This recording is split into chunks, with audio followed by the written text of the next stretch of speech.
Hello ಎಲ್ರಿಗೂ ಚಿರಾಂಗಣ ಟಾಕ್ಸ್ಗೆ ನಿಮ್ಮೆಲ್ಲರಿಗೂ ಸುಸ್ವಾಗತ. ನಾನು ನಿಮ್ಮ ಕೀರ್ತನ ಮಾತಾಡ್ತಿರೋದು. ಸೊ ಇವತ್ತಿನ ಬ್ಲಾಗು ನಾನು ಮಂತ್ರಾಲಯಗೆ ಹೋಗ್ತಾ ಇದ್ದೀವಿ ನಾವು. ಸೊ ಇಲ್ಲಿಂದನೇ ಸ್ಟಾರ್ಟ್ ಮಾಡ್ತಾ ಇದ್ದೀನಿ ಕಾರಿಂದ.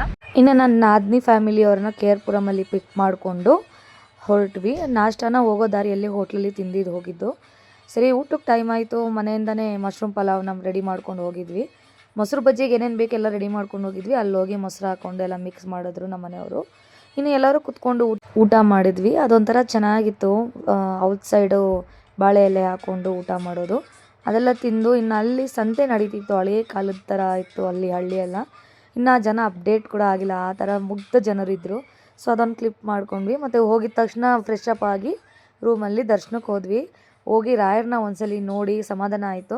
ಅದಾದಮೇಲೆ ರಶ್ ಕಮ್ಮಿ ಇತ್ತು ಅಂದ್ಬಿಟ್ಟು ಪ್ರಸಾದ ತೊಗೊಂಬರೋಕ್ಕೆ ಅಂತ ಇವರು ಹೋದರು. ನಾವು ಅಲ್ಲೇ ಸ್ವಲ್ಪ ಟೈಮ್ ಪಾಸ್ ಮಾಡಿದ್ವಿ. ಇನ್ನು ರಾತ್ರಿ ಊಟಕ್ಕೆ ಏನಾದರೂ ತಿನ್ನಬೇಕು ಅಂತ ಅಲ್ಲಿ ಇಲ್ಲಿ ಹುಡುಕ್ತಾ ಇರಬೇಕಾದ್ರೆ ನಾಷ್ಟದ ಐಟಮ್ ಇತ್ತು, ಅಂದರೆ ಪಡ್ಡು ಅದೆಲ್ಲ ಅಲ್ಲಿ ತಿಂತಾಯಿದ್ರು ನಮ್ಮ ಮನೆಯವರು. ಅದನ್ನೊಂದು ವೀಡಿಯೋ ಮಾಡಿಕೊಂಡೆ. ಅಂದರೆ ನಾವು ಫ್ರೈಡ್ ರೈಸ್ ತೊಗೊಂಡಿದ್ವಿ, ಅದು ಚೆನ್ನಾಗೇ ಇರಲಿಲ್ಲ. ಇವರು ಪಡ್ಡು ತೊಗೊಂಡು ತಿಂತಾಯಿದ್ರು. ಸರಿ ಅಂತ ಅದೆಲ್ಲ ತಿಂದು ಮತ್ತು ಲಾಸ್ಟಲ್ಲಿ ಐಸ್ ಕ್ರೀಮ್ ತಿಂದು ರೂಮಿಗೆ ಹೋಗಿ ರೆಸ್ಟ್ ಮಾಡಿದ್ವಿ. ನಮ್ಮ ನಾಳೆ ಬೆಳಗ್ಗೆ ಮತ್ತೆ ದರ್ಶನ ಮಾಡೋಣ ಅಂತ. ಇದು ಪಾರ್ಟ್ 1 ವೀಡಿಯೋ.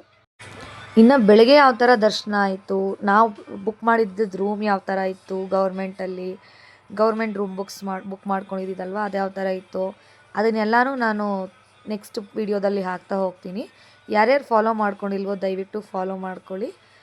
ನಿಜವಾಗ್ಲೂ ರಾಯರ ದೇವಸ್ಥಾನಕ್ಕೆ ಹೋಗಿ ಬಂದಮೇಲೆ ಏನೋ ಒಂಥರ ಸಮಾಧಾನ ಸಿಗುತ್ತೆ. ಯಾರ್ಯಾರು ಹೋಗಿಲ್ವೋ ದಯವಿಟ್ಟು ಹೋಗಿ. Thank you.